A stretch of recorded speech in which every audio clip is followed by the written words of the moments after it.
at the Alpine coaster, which I just rode, and you can see the cars here.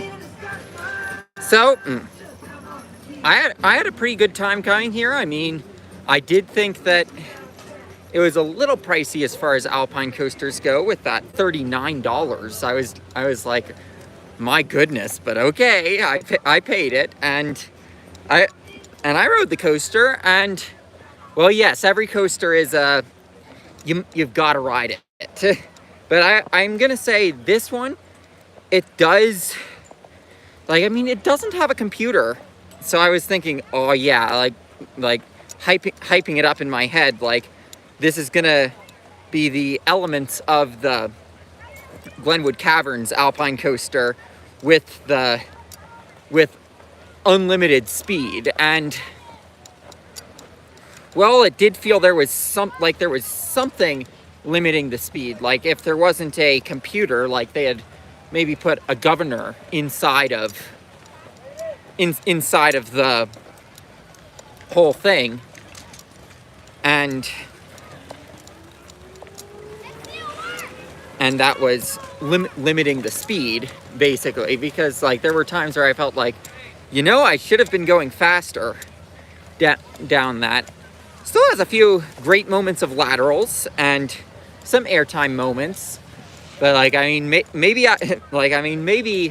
I did build it up a little too much in my head when seeing that there were not the lights that you would see from a computer that can automatically apply brakes, and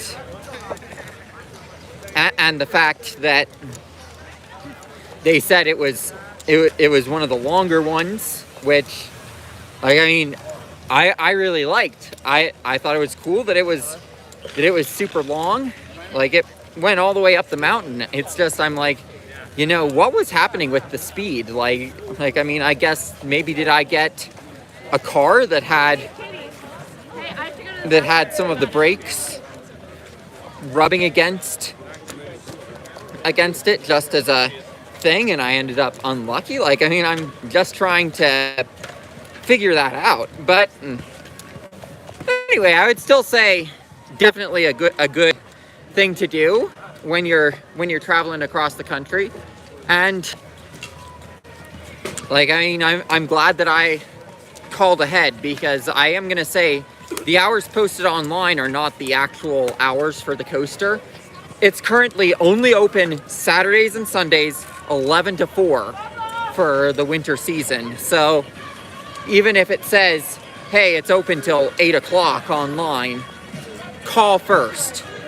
Even if it says, hey, it's open 7 days a week from 11 to 8, call first.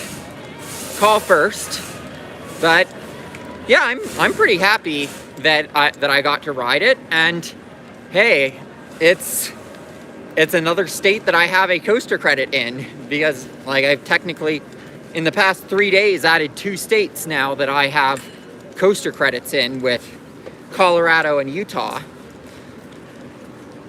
So that's pretty cool. Unfortunately, the other Alpine coaster in Utah at Snowbird, they only run in the summer, so I'm not going to get to do that one, but I got to do the one that's here at Park City. And well, I'd say definitely a worthwhile credit stop if you're passing through the area, and it's a pretty good Alpine coaster, even if it is a bit overpriced. Like I mean, it's pretty good for being how long it is. I will say though, make sure you space yourself out on these Alpine coasters. It's definitely a lesson that I have had to see a couple of times, where, like, I mean, a couple days ago at Glenwood Caverns, one of my rides, I had the computer bring me to a near dead stop because there was someone in front of me who was going at a snail's pace. Today, there was someone in front of me who was going at a snail's pace, but I left a whole lot of room.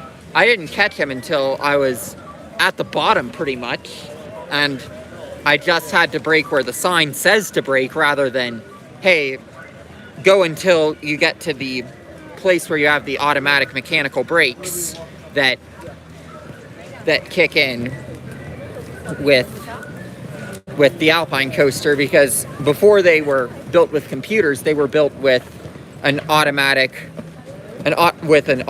braking system at the end where the like, I think it was the brake fins just expanded so that no matter what you would catch a brake.